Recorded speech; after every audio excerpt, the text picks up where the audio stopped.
다 같이 주기도문 하심으로 2020년 3월 30일 월요일 새벽 기도회를 시작하겠습니다. 하늘에 계신 우리 아버지, 이름이 거룩히 여김을 받으시오며 나라가 임하옵시며 뜻이 하늘에서 이루어진 것 같이 땅에서도 이루어지이다. 오늘날 우리에게 일용할 양식을 주옵시고 우리가 우리에게 죄 지은 자를 사하여 준 것 같이 우리 죄를 사하여 주옵시고 우리를 시험에 들게 하지 마옵시고 다만 악에서 구하옵소서. 대개 나라와 권세와 영광이 아버지께 영원히 있사옵나이다. 아멘. 우리 찬송가 299장, 통일 찬송가 418장입니다. 찬송가 299장 우리 함께 찬양하겠습니다.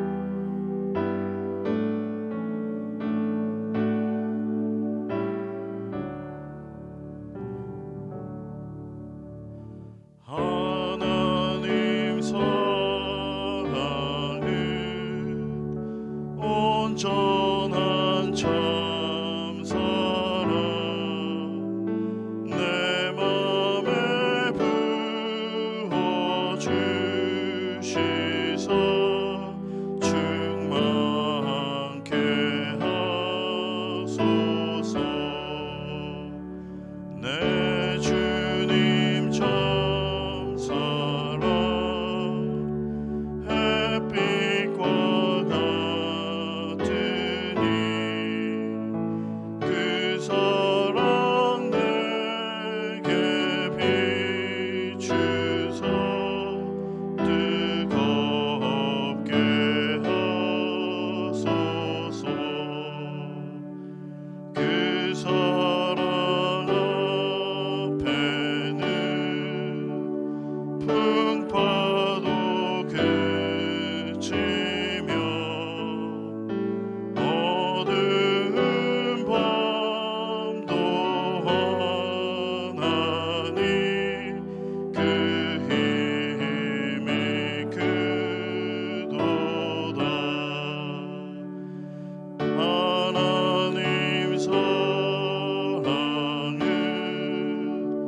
온전한 참사랑 내 맘과 영에 채우사 새 힘을 주소서.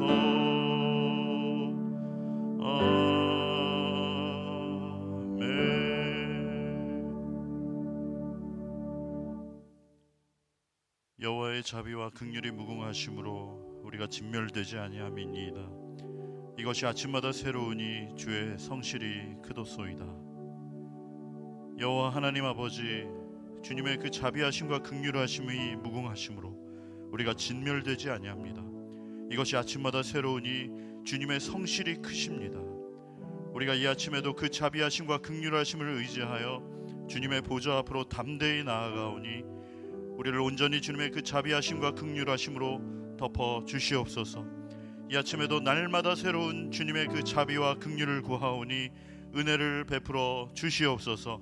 우리 시간 한 마음으로 주의 이름 부르고 기도하겠습니다.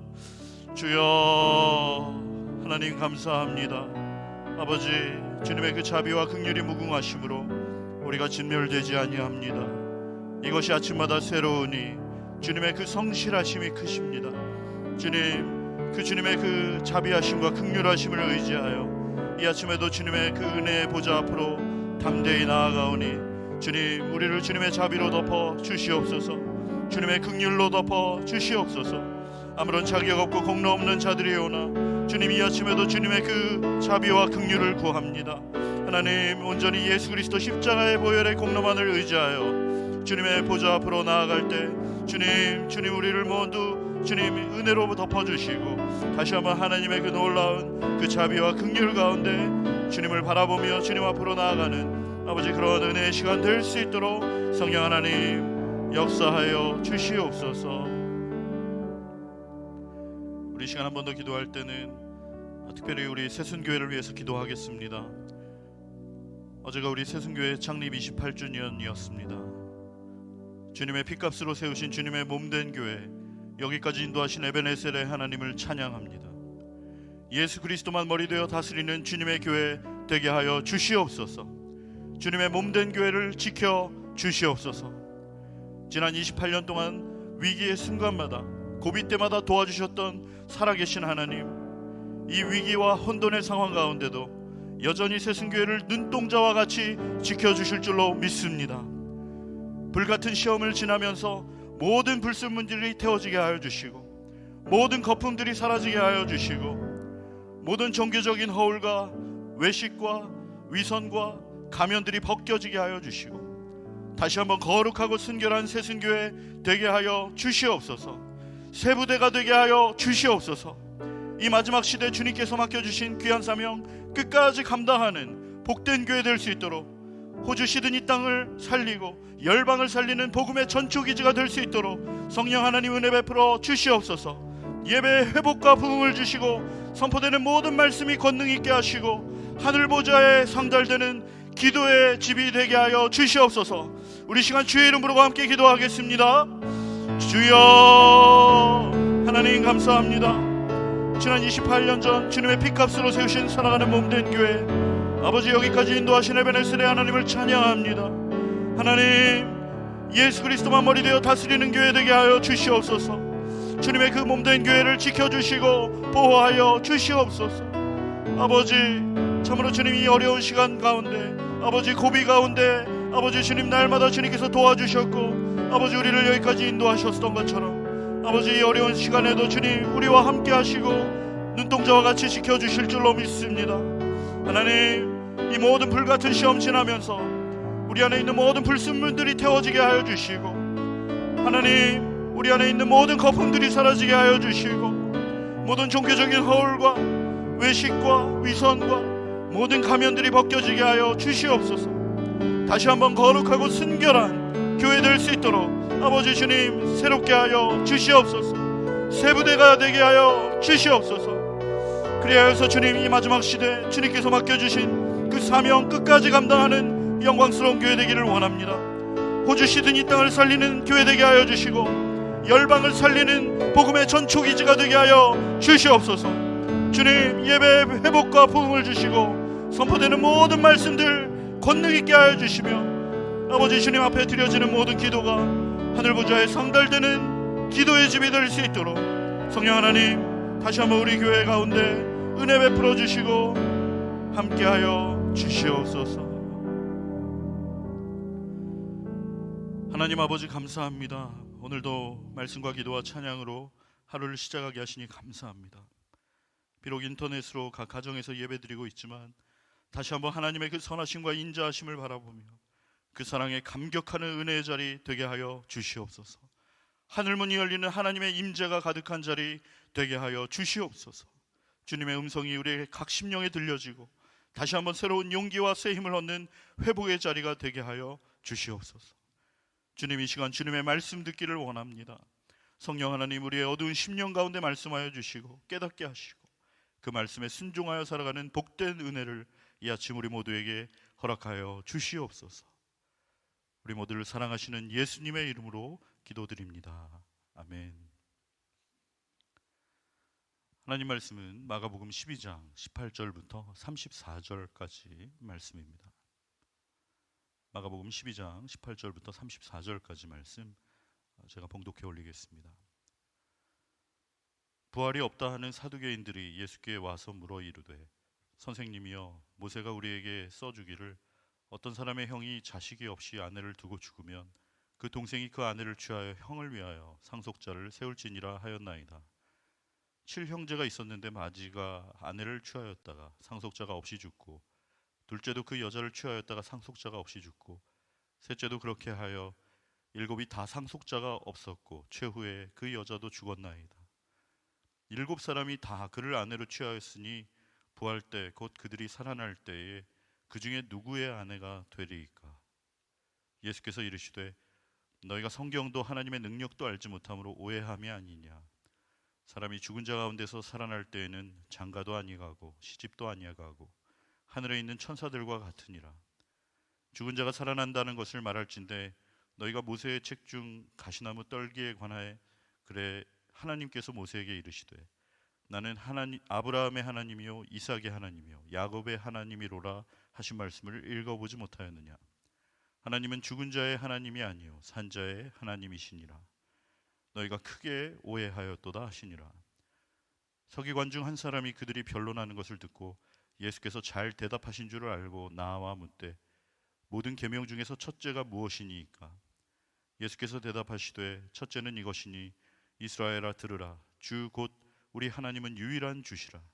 내 마음을 다하고 목숨을 다하고 뜻을 다하고 힘을 다하여 주 너의 하나님을 사랑하라 하신 것이요. 둘째는 이것이니 내 이웃을 내 자신과 같이 사랑하라 하신 것이라.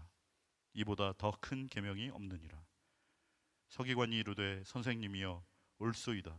하나님은 한 분이시요 그 외에 다른 이가 없다 하신 말씀이 참이니이다.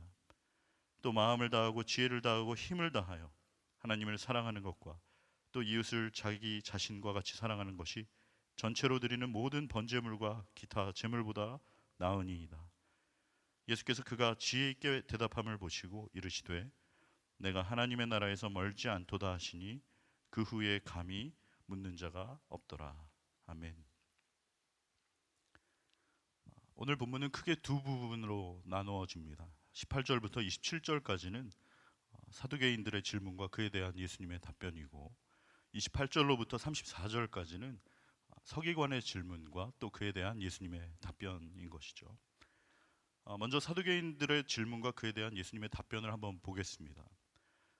당시 유대 공동체 종교 지도자들 종파 가운데 대표적인 두 개의 그룹이 있었는데 하나는 사두개인들이고 또 하나는 바리새인들이었습니다. 사두개인들은 토라라고 불리는 모세오경, 즉 창세기, 출애굽기, 레위기, 민수기, 신명기만을 하나님의 말씀으로 인정하고 모세오경에 대한 해석이나 전통 같은 것들은 인정하지를 않았습니다. 특별히 율법에 대한 해석에 있어서 바리새인들보다 더 보수적이었던 사람들이었는데 특별히 죽은 자의 부활을 믿지 않았고 보이지 않는 영적인 세계를 인정하지 않았습니다. 또한 그들은 사회적으로 볼 때 집안 대대로 제사장과 귀족 출신들이 많았기 때문에 태어날 때부터 금수저 엘리트들이 많았고 유대 공동체 고등법원에 해당하는 70인 사내들인 공회에서도 중요한 자리를 차지하고 있었고 또 당시 절대 권력이었던 로마 정권과 가까이 지내면서 더 많은 부와 권력의 중심에 있었던 사람들이 바로 사두개인들이었던 것입니다. 그렇게 기득권을 쥐고 특혜와 권력을 누리고 있던 이 사두개인들에게 있어서 자꾸만 백성들을 동요시키고 또 율법에 도전하는 것처럼 보이는 이 예수님의 존재는 눈의 가시처럼 거슬리고 반드시 제거해야만 하는 그런 대상이었던 것입니다. 그래서 예수님께 말도 안 되는 상황을 자꾸 억지스럽게 만들어 놓고 질문을 하고 있는 것을 볼 수 있습니다. 뭐라고 질문을 했습니까? 19절 말씀부터 23절까지 말씀을 보면 어떤 사람의 형이 자식이 없이 아내를 두고 죽으면 그 동생이 그 죽은 형 대신에 그 형수님을 아내로 맞이해야 한다라고 이제 모세가 가르쳤다라고 얘기를 하고 있습니다. 이것은 계대 제도라고 하고 혹은 형사 취수 제도라고 얘기를 하는 것인데 그 가문의 대를 잇기 위해서 만일 그 형님의 후손이 없을 경우에 또 그 형님이 돌아가셨을 때는 그 동생이 그 형수님을 아내로 맞이하는 그것을 말하는 것이죠. 그런데 이제 사두개인들이 하는 말을 들어보십시오. 만약 어떤 칠형제가 있었는데 첫째 형님이 그렇게 죽고 둘째 형님이 그 형수님을 아내로 맞았는데 또 그 둘째 형님이 죽고 셋째가 맞이하고 그렇게 넷째가 맞이하고 계속해서 똑같은 일이 벌어지면서 나중에 일곱째 아들까지 다 죽었다고 한다면 그리고 그 형수님마저 돌아가셨다고 한다면 그들이 나중에 부활할 때 도대체 그 형수님은 누구의 아내가 될 것입니까? 이런 질문을 한 것입니다. 예나 지금이나 질문에는 두 가지 종류의 질문이 있습니다. 정말 궁금해서 묻는 질문이 있고 괜히 엉뚱한 질문에서 그 가르치는 선생님이 골탕 먹이려고 하는 그런 질문 같지 않은 질문이 있죠. 오늘 본문 앞에 나오는 내용에서도 정말 황당한 그런 질문을 했던 것을 우리는 기억합니다. 14절 말씀에 보면 그렇게 얘기를 하죠. 선생님, 우리가 아노니 당신은 참되고 아무 꺼리끼는 일이 없으시니 사람을 외모로 보지 않고 진리로 하나님의 도를 가르치시는 분입니다. 막 이렇게 사탕발림 이야기를 하다가 그 동전을 가지고 오면서 가이사의 그 세금을 가이사에게 바치는 것이 맞습니까? 아니면 바치지 않는 것이 맞습니까? 라고 예수님께 질문을 한 적이 있습니다. 이 로마의 식민지 상황에서 일부러 함정을 파놓고 예수님의 답변을 어떻게 하시나 하고 이렇게 기다리고 있는 아주 그 질문 같지 않은 못된 질문인 것이죠. 이런 말도 안 되는 질문을 예수님께 했던 이유가 무엇인가? 13절 말씀에 보면 그들이 예수의 말씀을 책잡으려 하여라고 되어 있습니다. 다른 번역에 보니까 그들은 예수님의 말씀을 트집잡아 올감이 씌우려고 라고 되어 있어요. 함정을 파놓고 덫을 파놓고 결국에 그 덫에 걸리기만을 기다리고 그 답변에 대한 책임을 지게 하면서 예수님을 죽이려고 지금 바리새인들, 사두개인들 똘똘 뭉쳐서 지금 말도 안 되는 질문 같지 않은 질문을 하고 있는 것입니다. 여러분, 우문현답이라는 말이 있죠. 어리석은 질문에 대한 현명한 답변이라는 말인데 어제 본문에 대한 그 예수님의 답변이 아주 놀라운 것이었습니다. 데나리온을 보이시면서 이 형상과 이 글의 것이 누구의 것이냐? 사람들이 가이사의 것입니다. 그랬더니 가이사의 것은 가이사에게, 하나님의 것은 하나님에게 바쳐라 라고 대답을 하신 것이죠. 그랬더니 그들이 예수의 대답을 듣고 매우 놀랍게 여기더라 라고 되어 있었습니다. 이번에도 예수님은 어떻게 사두개인들에게 답변하셨습니까? 24절로부터 25절까지 말씀 한 목소리로 한번 읽어볼까요? 시작. 예수께서 이르시되 너희가 성경도 하나님의 능력도 알지 못함으로 오해함이 아니냐. 사람이 죽은 자 가운데서 살아날 때는 장가도 아니가고 시집도 아니가고 하늘에 있는 천사들과 같으리라 라고 말씀하셨습니다. 예수님께서 말씀하시기를 너희가 성경도 모르고 지금 하나님의 능력도 모르는구나 라고 말씀하시면서 사람이 다시 부활할 때는 장가도 가지 않고 시집도 가지 않고 하늘에 있는 천사들과 같을 것이다 라고 말씀해 주셨습니다. 사두개인들의 예화는 있을 수도 없고 존재하지 않는 일을 억지로 지금 상상해낸 설정이다라는 것이죠. 그리고 예수님은 말씀하셨습니다. 26절, 27절 말씀입니다. 죽은 자 가운데 살아난다는 것을 말할 때 너희가 모세의 책 중 가시떨기에 관한 글에 하나님께서 모세에게 이르시되 나는 아브라함의 하나님이요 이삭의 하나님이요 야곱의 하나님이로다 하신 말씀을 읽어보지 못하였느냐. 하나님은 죽은 자의 하나님이 아니요 산 자의 하나님이시니라 라고 말씀하십니다. 여러분, 아까 사두개인들은 모세 오경만 하나님 말씀으로 인정한다고 말씀드렸죠.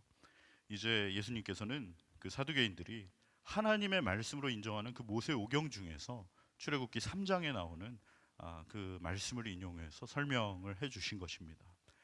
여러분, 출애굽기 3장에 나오는 내용 너무나 잘 아실 겁니다.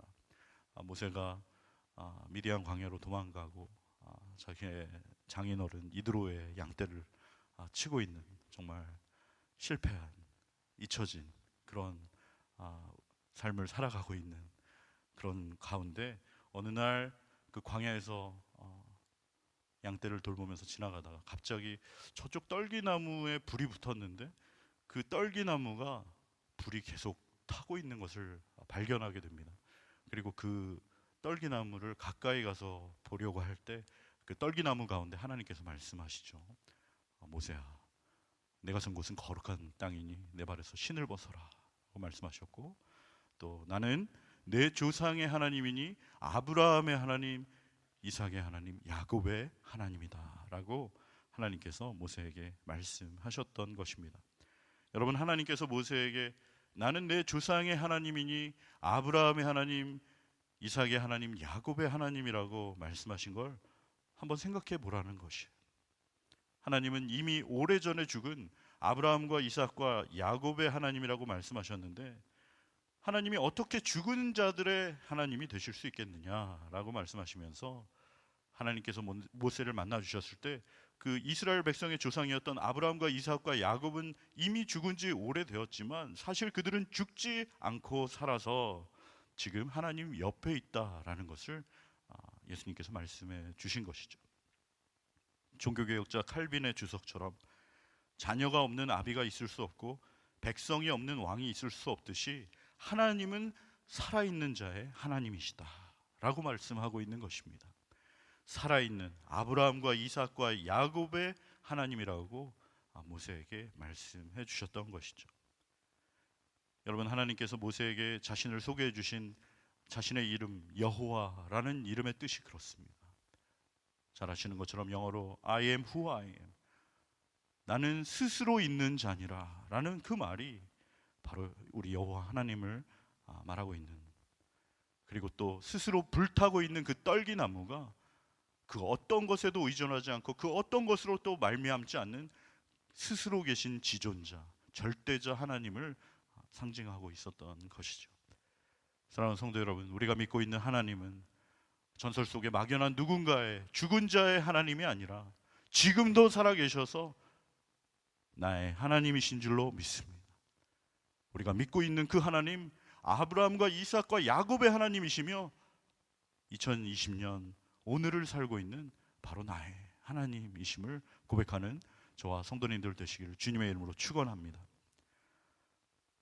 두 번째로 28절로부터 34절까지 그 서기관의 질문과 그에 대한 예수님의 답변을 한번 살펴보기 원하는데, 여러분 28절에 보면 서기관 중 한 사람이 예수님께 질문했습니다. 뭐라고 질문했나요? 모든 계명 중에 첫째가 무엇이냐라고 질문을 했습니다. 그랬더니 29절과 30절에 예수님께서 대답하셨죠. 29절 30절 한 목소리로 읽어보겠습니다. 예수께서 대답하시되 첫째는 이것이니 이스라엘아 들으라. 주 곧 우리 하나님은 유일한 주시라. 내 마음을 다하고 목숨을 다하고 뜻을 다하고 힘을 다하여 주 너의 하나님을 사랑하라 말씀하셨습니다. 예수님께서 지금 말씀하신 이 내용은 신명기 6장 4절과 5절에 있는 너무나 유명한 말씀이죠. 쉐마 이스라엘, 들으라 이스라엘, 우리 하나님 여호와는 오직 유일한 여호와시니 너는 마음을 다하고 뜻을 다하고 힘을 다하여 내 하나님 여호와를 사랑하라 라는 말씀입니다. 정말 이스라엘 사람들이라면 누구나 알고 있고 아침 저녁으로 외우고 머리에도 붙이고 집에도 붙여놓는, 정말 그 많은 말씀 중에 이스라엘 사람들이 그렇게 사랑하고 중요한 말씀이 아닐 수 없는데, 여러분 들으라 이스라엘, 쉐마 이스라엘, 무엇을 과연 들으라고 하는 것입니까? 첫 번째로는 우리 하나님 여호와는 유일한 여호와시다 라는 것을 들으라는 것이죠. 아까 말씀드린 것처럼 그 여호와라는 이름 자체가 절대자를 말하고 그 어떤 것에도 의존하지 않고 그 어떤 것으로부터 말미암지 않은 유일한 하나님, 그분은 오직 하나님 한 분뿐이시다. 참된 신은 오직 우리 하나님 한 분뿐이시다 라는 것을 들으라 라고 얘기를 하는 것입니다. 두 번째로, 그러니 너는 마음과 뜻과 힘을 다해 그 하나님을 사랑하라 라고 말한 것이죠. 여러분은 정말 하나님을 사랑하십니까? 아마도 우리 중에 하나님을 사랑하지 않는다고 말하실 분은 아마 한 분도 안 계실 줄로 압니다. 그런데 문제는 우리가 말로는 하나님을 사랑한다고 하면서, 입술로는 하나님을 사랑한다고 하면서 정말 내가 하나님 사랑하는 거 맞나? 이런 질문이 말씀을 묵상하는 가운데 우리에게 떠오르게 된다라는 것입니다. 여러분, 사랑이 무엇인가요? 정말 사랑한다는 것은 어떻게 하는 것을 말하는 것입니까? 우리가 생각할 수 있는 사랑 가운데 그나마 가장 순수한 사랑은 아마도 어머니 사랑이 아닐까, 그런 생각이 듭니다. 여러분, 엄마 품에 안긴 아기를 한번 생각해 보세요. 엄마는 아기에게 가장 좋은 것을 주고 싶어 합니다. 엄마는 아기에게 가장 좋은 것을 주면서 아까워하지 않습니다. 어쩌면 엄마는 아기에게 자신의 전부를 내어주는 것입니다. 엄마는 자신을 희생하면서 아기를 위해서라면 기꺼이 어떤 대가도 지불하게 되는 것이죠. 망설이거나 주저함이 없습니다. 사랑은 바로 그런 것이죠. 그것을 우리가 하나님과의 사랑으로 생각해 볼 때 나는 과연 하나님께 가장 좋은 것을 드리고 싶어 하는가? 나는 하나님께 가장 좋은 것을 드리면서 전혀 아까운 생각이 들지 않는가? 나는 하나님께 나의 전부를 내어 드리는가? 나는 하나님을 위해 나를 희생하고 기꺼이 대가를 지불하는가? 나는 하나님을 위해서라면 조금도 망설이거나 주저하지 않고 있는가? 그것이 바로 하나님을 사랑하는지 사랑하지 않는지 우리가 스스로를 점검할 수 있는 질문이 될 것입니다. 또한 순수한 남녀 간의 사랑도 어느 정도 사랑이 무엇인지 잘 알게 해주는데요. 우리가 처음 남녀가 사랑에 빠졌을 때 어떻습니까? 항상 보고 싶고 그립고 만나면 헤어지기 싫고 아무리 이야기해도 이야기가 끝이 없고 시시콜콜한 이야기도 다 하고, 그리고 제가 제 아내랑 예전에 연애할 때는 핸드폰이 뜨거워질 때까지 전화 통화를 했던 적이 있습니다. 여러분 핸드폰 뜨거워질 때까지 전화해 보신 적 있습니까? 한 시간 넘으면 핸드폰이 뜨거워지기 시작하는데 그렇게 할 말이 많은 것이죠. 또 무거운 거 들고 가면 시키지도 않았는데 가서 들어주고, 춥다고 하면 손잡아주고, 자기도 추우면서 코트 벗어주고, 카톡이 오면 바로 답장하고, 문자가 오면 읽고 또 읽고 묵상하고 마음에 새기고, 그 단어 하나하나 표현에 담긴 그녀의 깊은 마음을 헤아리게 되고, 또 그 문장과 문장 그 행간에 숨어진 의미를 찾아내고, 내가 기쁘고 내가 만족하는 것보다는 상대방이 기쁘고 상대방이 행복할 수 있다면 나는 어떠해도 괜찮고, 그것이 바로 사랑의 모습 아닙니까? 나 중심이 아닌 철저하게 상대방 중심이 원래 사랑인 것이죠. 그런데 여러분, 사랑이 식으면 어떻게 됩니까? 보고 싶지 않죠. 차라리 서로 안 보는 게 편합니다. 요즘 코로나 방학 때문에 하루 24시간 맨날 집에서 우리 남편과 자녀들과 함께 계셔야 하는 우리 주부님들의 그 어려운 마음을 좀 들은 적이 있습니다. 차라리 안 보는 게 서로에게 편한데 이렇게 계속 보고 있으니까 너무 힘들다, 그런 이야기도 들었어요. 그런데 정말 사랑이 식으면 그런 것이죠. 항상 바쁘다는 말만 하게 되고 핑계 대게 되고 시간이 없는 것이죠. 만나면 할 이야기가 없습니다.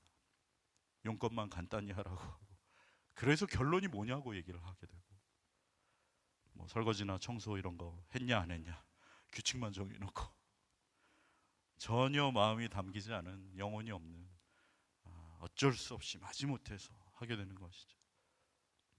생일, 결혼기념일 이런 거 다 잊은 지 오래죠. 카톡 답장하지 않고, 문자 안 본 지 오래되고, 봐도 기억 못하고, 전혀 각자의 삶을 살아가는 것입니다. 전혀 인격적인 만남과 교제가 이루어지지 않는, 그것이 바로 사랑이 식었을 때 모습이라는 것입니다. 사랑하는 성도 여러분, 저와 여러분의 모습이 우리 하나님과의 관계에서 혹시 이렇지는 않습니까? 여러분 정말 하나님 보고 싶습니까? 정말 하나님 만나고 싶고, 그분과 만나면 할 이야기가 많고, 그분을 만나는 것이 기다려지고 설레이고, 그분의 말씀을 읽고 또 읽고 묵상하고 마음에 새기고, 정말 내가 아닌 하나님 중심에 하나님을 기쁘시게 하기 위한 그런 삶을 과연 살아가고 있는가? 혹시 그렇지 않다면 어쩌면 우리는 입술로 하나님을 사랑한다고 하고 있지만 하나님에 대한 사랑이 식은 것은 아닐까, 그런 생각을 하게 되는 것입니다. 33절 말씀에 보면 서기관은 대답합니다. 또 마음을 다하고 지혜를 다하고 힘을 다하여 하나님을 사랑하는 것과 또 이웃을 자기 자신과 같이 사랑하는 것이 전체로 드리는 모든 번제물과 기타 제물보다 나으니이다 라고 말하죠. 얼마나 답변을 잘하는지, 입술만 번지르르한 이 서기관의 답변인 것이죠. 또한 우리는 하나님을 사랑하지 않을 때 이웃을 사랑하기 어렵습니다. 내가 정말 하나님으로부터 받은 그 어떤 사랑과 은혜를 받았는지 잘 모르는 사람은 다른 사람을 사랑할 수 없고 용서할 수 없는 것이죠. 사랑할 수 없습니다. 그래서 이웃을 사랑하기 전에 사실 우리는 하나님을 먼저 사랑해야 하는 것이 순서인 것이죠. 사실 하나님을 사랑하기 위해서는 또한 하나님께서 먼저 우리를 어떻게 사랑하셨는지 그것을 깨달아야만 순차적으로 이 모든 것이 가능하게 되는 것입니다. 요한일서 4장 7절부터 12절 말씀에도 그렇게 되어 있습니다. 사랑하는 자들아, 우리가 서로 사랑하자. 사랑은 하나님께 속한 것이니 사랑하는 자마다 하나님으로부터 나서 하나님을 알고 사랑하지 아니하는 자는 하나님을 알지 못하나니 이는 하나님은 사랑이심이라. 하나님의 사랑이 우리에게 이렇게 나타난 바 되었으니 하나님이 자기의 독생자를 세상에 보내시면 그로 말미암아 우리를 살리려 하심이라. 사랑은 여기 있으니 우리가 하나님을 사랑한 것이 아니요 하나님이 우리를 사랑하사 우리 죄를 속하기 위하여 화목제물로 그 아들을 보내셨습니다. 사랑하는 자들아, 하나님이 이같이 우리를 사랑하셨은즉 우리도 서로 사랑하는 것이 마땅하니라. 어느 때나 하나님을 본 사람이 없을 때 만일 우리가 서로 사랑하면 하나님이 우리 안에 거하시고 그의 사랑이 우리 안에 온전히 이루어지느니라. 이제 말씀 마치겠습니다. 우리는 정말 하나님 사랑하는가? 하나님에 대한 사랑이 식지 않았는가? 말로만 하나님 사랑한다고 하고 있지는 않은가? 다시 한번 우리 안에 하나님을 향한 사랑이 불일 듯 다시 회복되기를 주님의 이름으로 축원합니다. 그리고 동시에 하나님께서 먼저 우리를 사랑해 주신 그 사랑에 감사하여 감격하여 우리 이웃과 형제들을 용서하고 사랑하며 또 나의 것을 나누고 베풀고 희생하며 섬기는 그런 주님의 손과 발이 되시기를 주님의 이름으로 축원합니다. 특별히 이 어려운 시간 속에 우리 시티 하트 청년들 또 많은 워킹홀리데이 유학생들 우리 청년들이 많이 곤경에 처해 있다고 들었습니다. 정말 이렇게 먼 타국 땅에 와서 알바를 2개, 3개 하면서 학비도 벌어야 하고 생활비도 벌어야 했던 우리 청년들 이번 사태로 인해서 정말 많은 어려움을 겪고 있는데 당장 어떻게 해야 할지 하루하루가 힘겨운 청년들이 많다고 합니다. 우리 성도님들, 우리 청년들을 위해서 기도해 주시고 또 마음과 물질로 함께 우리가 섬기며 우리 어려운 형제자매들 도와주고 섬기는 그런 사랑의 실천이 있기를 주님의 이름으로 축원합니다. 우리 시간 함께 기도하겠습니다. 같이 기도할 때 주님, 우리 안에 있는 하나님의 사랑 다시 한번 회복되기 원합니다. 주님, 우리가 입술로만 말로만 주님 사랑한다고 했던 그 공허한 구호와 외침이 아니라 우리의 마음 진심으로 주님을 사랑하며 나 중심이 아닌 하나님 중심의 삶을 살아갈 수 있도록 주님 은혜 베풀어 주시옵소서. 특별히 주님께서 우리에게 어떠한 사랑을 베풀어 주셨는지 우리가 기억하며 그 은혜와 사랑 감사하여 우리 주변에 있는 이웃들과 형제들 사랑으로 섬기게 하여 주시고 어떻게 우리가 섬겨야 할지 주님 구체적으로 볼 수 있도록 도와주시고 깨달을 수 있도록 도와주시고 우리의 지갑과 손을 열어 정말 우리의 것을 나누고 함께 섬기는 그러한 주님의 손과 발이 될 수 있도록 오늘 하루 성령 하나님 우리에게 은혜를 주시고 인도하여 주시옵소서. 우리 이 시간 주의 이름 부르고 기도하시다가 각자 기도하다가 돌아가겠습니다. 주여 하나님 감사합니다. 주님 아버지 우리의 마음 가운데 주님을 향한 그 사랑 아버지 다시 한번 불타오르게 도와주시고 아버지 주님의 그 놀라운 사랑 앞에 감사하여 감격하여 주님 기꺼이 주님을 섬기고 따르며 하나님 중심의 삶을 살아가며 그 말씀에 순종하며 날마다 주님과의 그 인격적인 만남과 교제 가운데 겸손히 주님과 동행하는 복된 은혜를 허락하여 주시옵소서. 또한 주님 그 사랑으로 우리 주변에 있는 이웃들과 어려움을 닥친 고난에 있는 형제자매들을 돌보기를 원합니다. 서로 돌아보아 사랑과 선행을 격려하며 모이기를 패하는 어떤 자들의 습관과 같이 하지 말고 오직 권하여 그날이 가까움을 볼수록 더욱 그리하라고 말씀하신 주님의 말씀처럼 주님 우리에게 은혜를 주시고 사랑을 주시고 우리 이것을 나누며 베풀며 주님의 손과 발이 될 수 있도록 주여 오늘 하루의 삶을 인도하여 주시옵소서.